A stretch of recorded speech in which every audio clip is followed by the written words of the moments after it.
Amigos, amigas, muy buenas noches. Bienvenidos a su canal La Sinfonía del Pensamiento.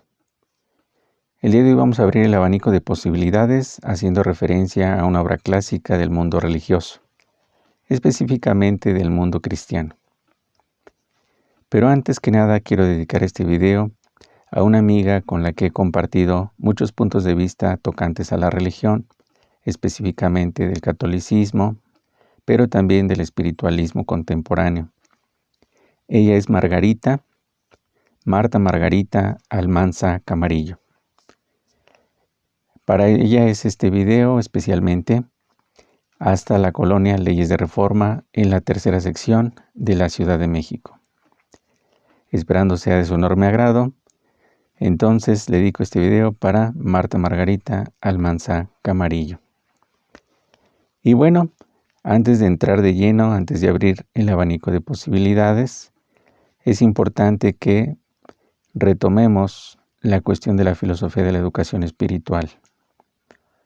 Una cultura que realmente sea digna de ese nombre, considero, desde mi particular punto de vista, que no puede dejar de lado el mundo religioso, el mundo de las religiones. ¿Por qué? Porque en nuestra misma naturaleza se encuentra ese deseo de sondear el infinito, de buscar más allá de las meras apariencias. Nuestro pensamiento, nuestra alma, no se contentan solamente con lo que aparece, con lo que hay delante, con lo que hay alrededor, sino que siempre está buscando nuevos sentidos, está buscando nuevas formas de comprensión, de apropiación, de pertenencia al mundo. Es por ello, queridos amigos, que el día de hoy, si bien es cierto, haré referencia a una obra de corte religioso, que es considerada también esta obra una joya de la mística medieval, porque surge en el contexto de la Edad Media, específicamente en la segunda mitad del siglo XII y la primera mitad del siglo XIII. Esta obra fue publicada en 1418, Imitación de Cristo, de Tomás de Kempis. Así es conocido el autor, aunque su verdadero nombre, que él, por ejemplo, mucho tiempo dejó en anónimo, era Tomás Hammerken. Él nace en Alemania en el año de 1379 y fallece también en la región del monasterio Agnetenberg en el año de 1471. Tomás de Kempis se ha convertido a través de su obra en un autor clásico, pero como les había comentado al inicio de este video, si bien es cierto el carácter que permea, que atraviesa y que colma su obra es un carácter eminentemente teológico, religioso, un carácter también cristiano, no significa que su obra no pueda ser interpretada o leída desde el mundo laico y para los laicos. No solamente para los no creyentes, sino incluso también hay recomendaciones para aquellas que se consideran ateas y ateos. Es así, queridos amigos, que por consiguiente, en este video vamos a abocarnos a profundizar en algunas de las ideas de Tomás de Kempis, esperando que estas ideas puedan también de alguna forma servirnos de herramientas para la vida de todos los días. Estamos buscando una práctica que tenga que ver con la excelencia humana, con el desarrollo humano. En ese sentido, estamos entonces preparando una cierta disposición a través de la filosofía de la educación espiritual. La educación integral es una necesidad del ser humano y parte de la educación integral tiene que ver también con el conocimiento de las religiones, de los mundos religiosos. Chateaubriand comentaba que nuestra misma naturaleza tiene como esencia una parte de esa naturaleza, el infinito. Es por eso que vamos el día de hoy a entrar entonces al análisis de esta obra. Como siempre, he seleccionado algunos pasajes que espero sean de su agrado y ojalá que, al igual que su servidor, ustedes también puedan encontrar toda una fuente de inspiración en Tomás de Kempis. Dice este monje medieval: los discursos profundos ni santifican a nadie ni lo justifican. La vida virtuosa es lo que hace a uno agradable ante Dios y ante sus semejantes. Los discursos profundos ni santifican a nadie ni lo justifican. La vida virtuosa es lo que hace a uno agradable ante Dios y ante sus semejantes. Es decir, para este monje, que es un monje contemplativo, que es un hombre de oración, no basta el tener pensamientos profundos, discursos elevados. Lo que verdaderamente importa, dice él, es la vida virtuosa. ¿Cuál es la vida virtuosa? La vida que persigue el bien, no solamente propio, sino también el bien ajeno e incluso el bien de todas las criaturas. En el siguiente punto dice: es una locura desear larga vida, cuidando poco de que esa vida sea buena. Es una locura desear larga vida cuando poco se cuida de que ella sea buena. Es decir, Tomás de Kempis dice claramente: no solamente pidas una vida larga, una vida próspera, también fíjate que esa vida tenga calidad, que esa vida esté espiritualizada. Sería una locura desear una larga vida mientras que no ocupamos el tiempo de perfeccionar nuestra alma, de perfeccionar nuestro pensamiento, nuestro corazón, depurar nuestras emociones. Sería una vida larga, pero que generaría toda una serie de males, toda una serie de vicios o incluso muchas otras situaciones que podrían ser contrarias a la existencia tanto propia como ajena. Entonces, Tomás de Kempis dice: es una locura desear larga vida cuando poco cuidado se tiene de que esta vida sea buena. En el siguiente punto nos dice: ni el ojo se sacia de ver, ni el oído de oír. Es decir, que por más que queramos, siempre nuestra naturaleza instintiva, nuestra naturaleza emocional, nuestra naturaleza también está de alguna manera buscando siempre un referente y casi siempre nuestros sentidos se complacen en lo que encuentran alrededor. Por ello, ni el ojo se sacia de ver, ni el oído se cansa de oír. Es por ello que Tomás de Kempis nos invita a imitar la vida de Cristo. La vida de Jesucristo, sin lugar a dudas, es para un video o varios videos aparte, porque muchas veces las personas suelen partir del hecho de que la existencia de Jesucristo es una existencia que se pone en tela de juicio, es una existencia dudosa, como la del mismo Sócrates. Sin embargo, también hay elementos de esa vida que nos parecen sumamente interesantes y que han movido a generaciones a través de los siglos.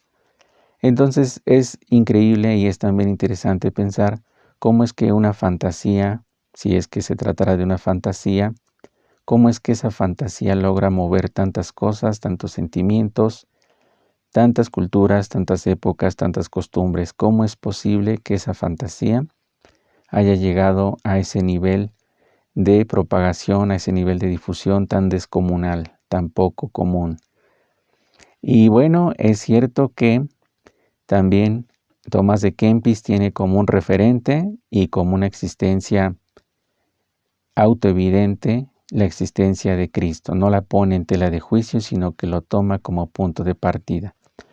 Así como el matemático dice: estas son las premisas que yo les pido que admitan, y una vez admitidas estas premisas, voy a poder construir todo el edificio de demostraciones, de corolarios, de axiomas, de teoremas, etcétera, de demostraciones que al final van a desembocar en alguna prueba, en alguna idea, en el amparo de alguna idea. Pero bueno, Tomás de Kempis, así como el matemático tiene tanto derecho de admitir como supuestas algunas pruebas o algunas ideas para de ahí partir, también dice Tomás de Kempis, bueno, por lo que a mí respecta, yo también tengo una premisa, yo también tengo una idea base, una idea que considero autoevidente, y esa es la idea de que Dios existe, de que Jesucristo existe, Jesucristo es real. Nosotros podemos estar de acuerdo o no con sus ideas, pero lo interesante es ver cómo este mundo religioso también puede ofrecer una alternativa de vida para los laicos e incluso para los ateos.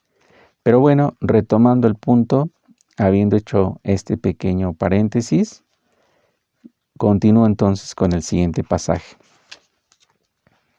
La multitud de palabras no llena el alma. La vida buena es lo que da descanso al espíritu. Esta idea se relaciona con una de las que ya habíamos mencionado. La multitud de palabras no llena el alma.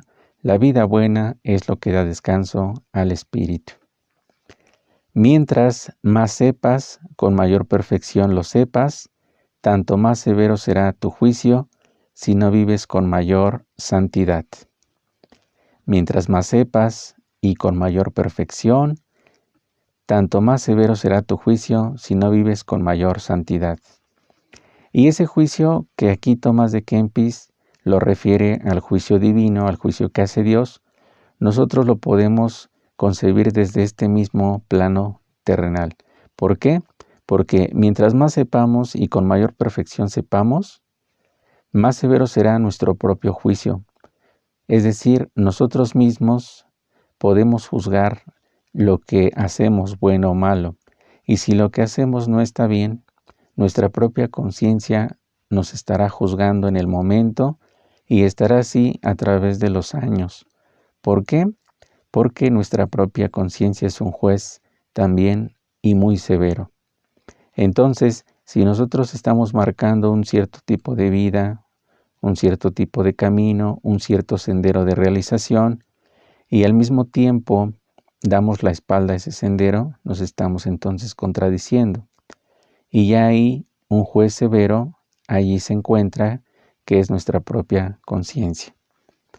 Entonces, mientras más sepamos y con mayor perfección lo sepamos, tanto más severo será el juicio si no vivimos con la mayor santidad. En este caso sería con la mayor civilidad. Si nosotros tenemos una educación y no la demostramos, pues entonces se pone en entredicho nuestra educación y también desde luego queda totalmente de lado lo que nosotros aspiramos a demostrar, que somos seres íntegros, seres rectos, seres ennoblecidos. En otro punto más dice Tomás de Kempis, en caso de ver pecar evidentemente a otro, o aún de verlo hacer cosas graves, ni aún así debes creerte mejor que él, porque no sabes si permanecerá siempre en la virtud. En caso de ver pecar evidentemente a otro, o aún de verlo hacer cosas graves, ni aún así debes creerte mejor que él, porque no sabes si habrás de permanecer siempre en la virtud. No podemos mofarnos de las desgracias ajenas, tampoco podemos sentirnos superiores a los demás por el hecho de tener una vida con cierto cuidado, con cierta rectitud, porque estando en el mundo nos hallamos propensos a poder también fallar, a tener algún desliz, algún desvío, algún desvarío, alguna locura, alguna imprudencia. En ese sentido, Tomás de Kempis nos invita a la prudencia, nos invita a la sensatez y dice, si has advertido el mal, no te burles, no hagas mofa de él, porque tú no estás exento también de que en algún momento puedas fallar. Ahí vamos a ir concibiendo cómo Tomás de Kempis va preparando el camino para un concepto fundamental dentro del mundo religioso, al menos desde el punto de vista cristiano, y específicamente de la imitación de Cristo, que es la humildad. Un siguiente pasaje: dichoso el ser humano a quien la verdad misma enseña, así como ella es, no por medio de figuras y voces que mueren. Dichoso el hombre o la mujer a quien la verdad misma enseña, así como ella es, o sea, directamente, no por medio de figuras y voces que mueren. Aquí está implícito el deseo de Tomás de Kempis de que mientras el mundo es cambiante, mientras que el mundo es voluble, mientras que el mundo es pasajero, no podemos nosotros fincar nuestra felicidad, nuestra esperanza sobre lo que nace y muere, sino que hay que buscar una felicidad eterna, inmutable, invariable y constante. Es cierto que nosotros, si no tenemos presente la idea de Dios, la idea de Cristo, la idea de un mundo religioso, un mundo invisible, pues esta idea puede parecernos totalmente fuera de lugar. Sin embargo, es importante tomar en cuenta que nuestros propios seres queridos, nuestro propio contexto y dentro de ese contexto nuestra familia ya representan una verdad directa y en sí misma, si así lo queremos concebir. Entonces se puede leer: dichoso el hombre o la mujer a quien la verdad misma enseña, así como ella es, no por medio de figuras y voces que mueren. El amor de la familia, el cariño de la familia, el afecto, es una verdad autoevidente en sí misma, que se puede constatar y que se puede palpar en todo momento. Entonces es importante buscar siempre esa verdad, siempre preservarla hasta donde sea posible, a pesar de que sabemos de que muchas cosas del mundo están sujetas a la muerte, están sujetas a la desaparición, pero a pesar de ello hay que rescatar el instante, tal y como lo decía el gran poeta y escritor también alemán, Goethe: no mueras instante, vuélvete eterno. No mueras instante, vuélvete eterno. Pero bueno, continuando entonces con la lectura de Tomás de Kempis, nos dice lo siguiente: en ti está todo lo que quiero y todo aquello por que suspiro. Que callen todos los maestros, que todas las criaturas enmudezcan en tu presencia, solo tú háblame. Aquí evidentemente pues se refiere a Jesucristo, se refiere al Salvador, pero también nosotros podemos dar una lectura desde el punto de vista laico cuando nos encontramos frente a la persona amada, frente a los seres queridos, frente a las personas que llevamos siempre en el corazón, en el alma y en la mente, lo mismo que en el corazón. Cuando nos encontramos delante de esas personas que son sumamente especiales para nosotros, podemos decir con toda justicia, con toda propiedad, estas palabras de Tomás de Kempis: mientras esté delante de ti, que callen todos los maestros, que todas las criaturas enmudezcan ante tu presencia, solo tú háblame. ¿Quién sostiene más la dura lucha que aquel que trata de vencerse a sí mismo? ¿Quién sostiene más la dura lucha que aquel o aquella que trata de vencerse a sí mismo, a sí misma? Nuestra ocupación debiera consistir en vencernos, en hacernos cada día más fuertes que nosotros mismos, en ir mejorando un poco todos los días. No hay enemigos fuera de nosotros, sino hay un solo enemigo que somos nosotros mismos en lo que tenemos de más bestial, de más bárbaros, de más injustos, de más insensatos, etc. Entonces el desafío, el reto se encuentra no hacia afuera, sino hacia dentro de nosotros mismos, como esa metáfora de los lobos que pelean dentro del corazón humano, el lobo que viene a despedazar y arrastrarnos hacia la perversión, hacia la maldad, o incluso también hacia la indiferencia, hacia la apatía, hacia la ociosidad. Pero también está el otro lobo que quiere imponerse, el cual nos ofrece disciplina, trabajo, esfuerzo, constancia y todo aquello que al final del día puede redituar una vida más satisfactoria. Muchos ponen más empeño en adquirir el saber que en vivir bien. A menudo se extravían y aprovechan poco y aún casi nada.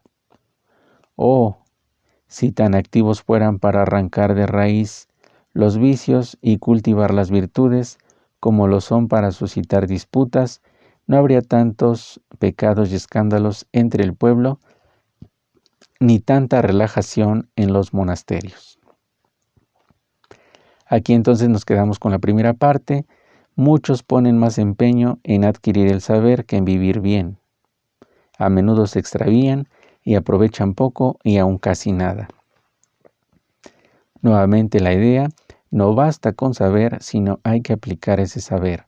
No basta con conocer, sino que es necesario hacer un esfuerzo por convertirse en una mejor persona. Seguramente que el día del juicio no se nos va a preguntar qué leímos, sino qué hicimos, ni qué tan bien hablamos, sino qué tan religiosamente vivimos. Bueno, una vez más, nos está invitando a imitar a Cristo, la imitación de Cristo. Hay que tan a menudo creemos y decimos del prójimo más bien lo malo que lo bueno, porque así somos de frágiles. Tan a menudo creemos y decimos del prójimo más bien lo malo que lo bueno, porque así somos de frágiles. Mas las personas perfectas no creen a la ligera todo lo que cuentan, todo lo que se les cuenta, porque bien conocen la fragilidad humana inclinada hacia el mal. Aquí, queridos amigos, es cierto, muchas veces nos cuesta trabajo reconocer o admitir que hay personas que tienen ciertas cualidades, ciertas características, ciertas formas de ser que son sumamente especiales, que son sumamente preciadas y que su ejemplo, su presencia son reconocidos ampliamente. A veces nos cuesta trabajo admitir que hay personas que tienen condiciones muy superiores a las nuestras, pero lo tenemos que admitir, dice Tomás de Kempis.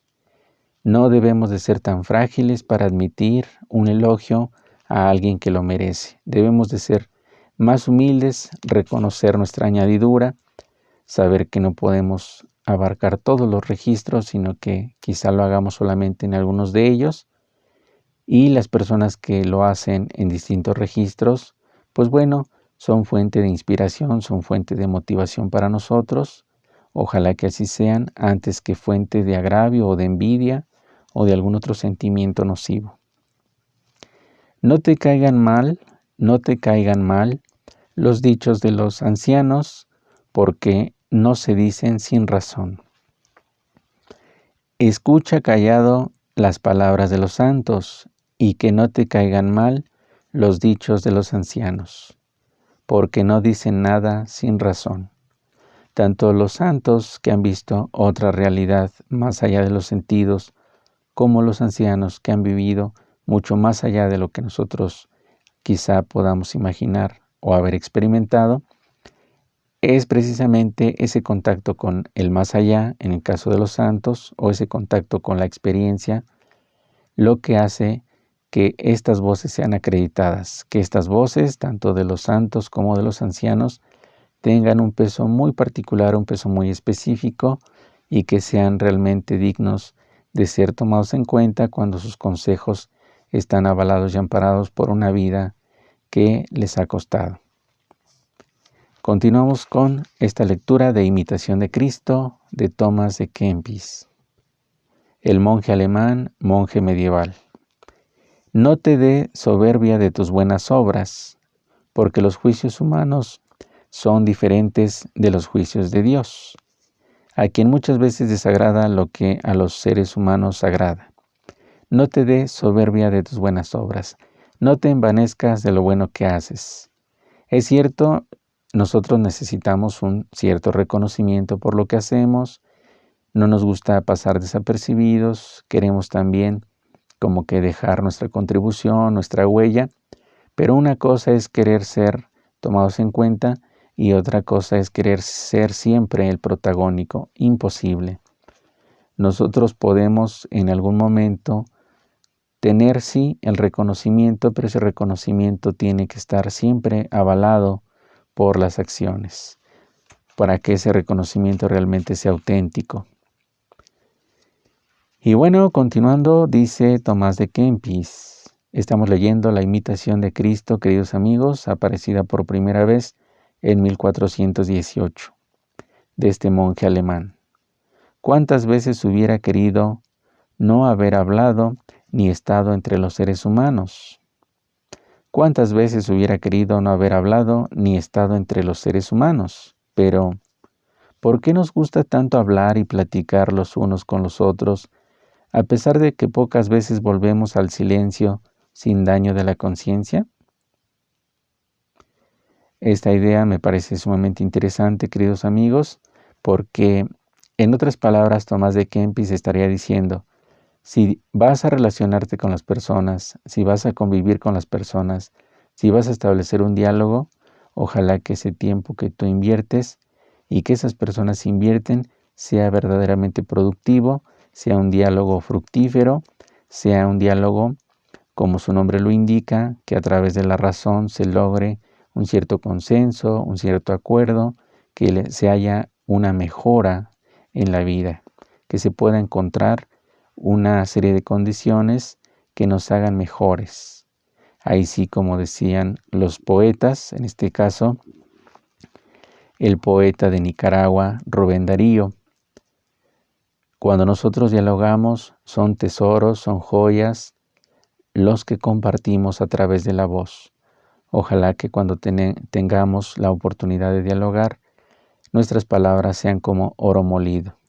Es cierto que no en todos los momentos, no en todos los espacios, no en todos los diálogos, no en todas las conversaciones, quizá luzca el brillo del oro de nuestras palabras, quizá no todos nuestros discursos sean realmente edificantes o constructivos, pero para todo hay un tiempo para convivir, un tiempo para pensar, un tiempo para reflexionar y ojalá que el diálogo, el contacto con los demás también sea para nosotros fuente de liberación. Nadie se libera en comunión, dice Paulo Freire, nadie se libera, en soledad, sino que todos nos liberamos en comunión. Pero si esa comunión es de buenas voluntades, la libertad es mucho más exquisita todavía, porque son esas buenas conciencias, esos buenos juicios, los que nos habrán de deparar una vida muy satisfactoria. Entonces, dice Tomás de Kempis, ¿cuántas veces hubiera querido no haber hablado ni estado entre los seres humanos? Pero, ¿por qué nos gusta tanto hablar y platicar los unos con los otros, a pesar de que a veces volvemos al silencio sin daño en la conciencia? Ojalá que cuando platiquemos no nos vayamos intranquilos, sino que nos vayamos llenos de alegría, colmados de tranquilidad, porque hemos estado platicando con nuestros iguales, con nuestros semejantes, con el otro que representa un igual a nosotros mismos. Bueno, queridos amigos, queridas amigas, este es el primer video que vamos a dedicar a Tomás de Kempis, a la lectura de su obra Imitación de Cristo, esperando que estos pasajes que he leído hayan sido lo más claro posible y también deseando que de alguna manera puedan ser útiles para las personas que nos escuchan. Les digo, esta lectura se hace desde el punto de vista religioso de un monje cristiano, de un místico cristiano, un monje que nos invita a imitar a Cristo, pero nosotros podemos también hacer una lectura laica, una lectura en la cual se puede aplicar estas ideas, se pueden aplicar al mundo social, al mundo de todos los días. Y bueno, vamos a cerrar el abanico de posibilidades por hoy, no sin antes hacer referencia a esta obra de El emperador Marco Aurelio, una obra que está contenida una frase contenida en su obra Pensamientos o Soliloquios. Los seres humanos han nacido los unos para los otros. Edúcalos o padécelos. Los seres humanos han nacido los unos para los otros. Edúcalos o padécelos. Excelente noche, queridos amigos, queridas amigas. Hasta luego.